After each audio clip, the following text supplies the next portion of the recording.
Yo, what's popping, guys? I'm gonna be real quick with this, man. But I'm just seeing like a little article, or talking about Errol Spence, versus Canelo Alvarez. Uh, I think that he had an offer for either David Benavidez or Errol Spence for September, and I think that the fight with Errol Spence would have been at 164.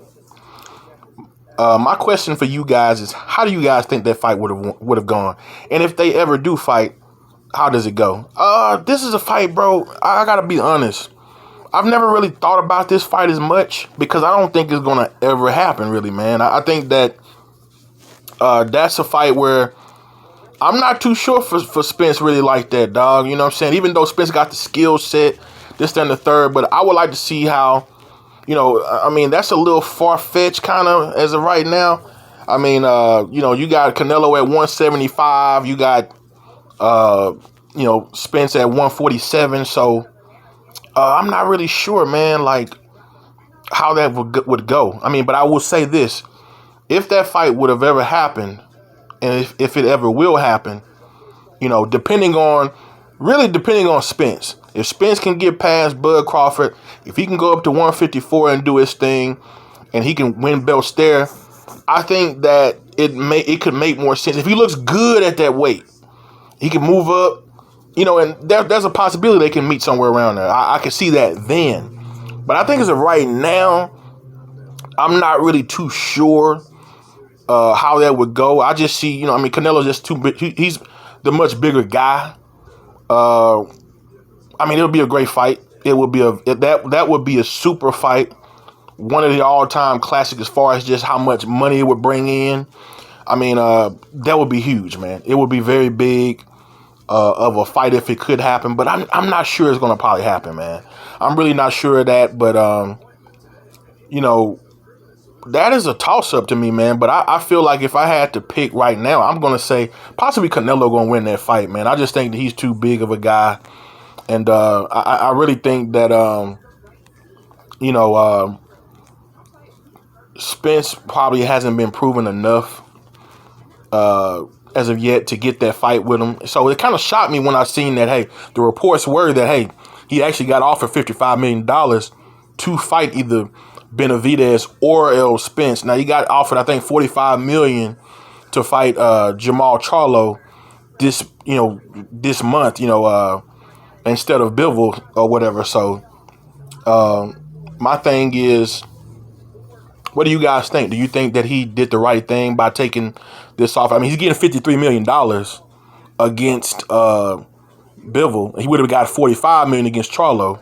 I know most guys be like, hey, man, you should have took the damn Charlo fight. We want to see Charlo and Canelo or whatever. But, Bivol got the dibs.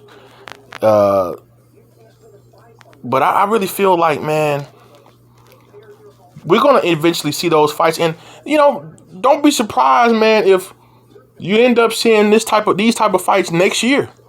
Canelo versus maybe Benavidez and maybe Charlo next year, whatever, depending on what these guys do going on the rest of this year. I mean, that's a long time from now, whatever. But him and Errol Spence, man, is not really something that I ever thought about. But I mean, just the magnitude of that type of a fight like that.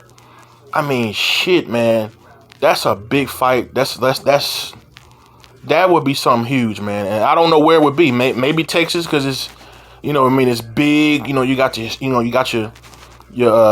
Hispanic fan base, and you got, you got the Spanish love Errol Spence as well, and you got, just all Errol Spence fans, Canelo fans, all, it don't matter what race you is. That's just a big ass fucking fight.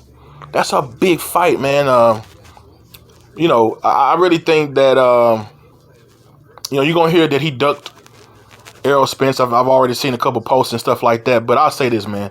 Nobody really knew what Errol Spence was going to do, how he was going to look against Ugas even. So the fact that Errol Spence looked amazing, he looked damn good. He was a little rusty. He was a little too impatient with certain things. That's good. If he can go out there, he could beat Bud, which is not going to be an easy fight. But if he does that, it will make more sense down the road if he goes to 154. does good there, wins a couple belts there, then we could probably talk about that. Maybe probably 2 years from now. Maybe so. I mean, I know both these guys, in 2 years, they'll be like, what, 34-ish? I think about 34 years old for both of them. They were born in, 1990. So, hey. But, I mean, what do you guys think about that type of fight? I mean, have you guys ever, like, thought about that type of fight or whatever? I just didn't really had it on my mind because I think that, Errol Spence got so much to do in those, those lower weight classes. And I feel like with Canelo, man, and hey, he's got a lot of fights for him as well, man. So I never really had that fight on my mind. I don't know if they're going to actually reach that as of yet. Like I say, maybe two years from now, maybe. Let's see what happens. But I would definitely feel as though Errol would have to be a little bit more active. I know, the accident, that's the reason why. But, man, what do you guys think, man? Do you think that fight is possible? Do you think it will happen? And who you guys have winning that fight? Man, let me know, man. Let me know your opinions, man. Peace out.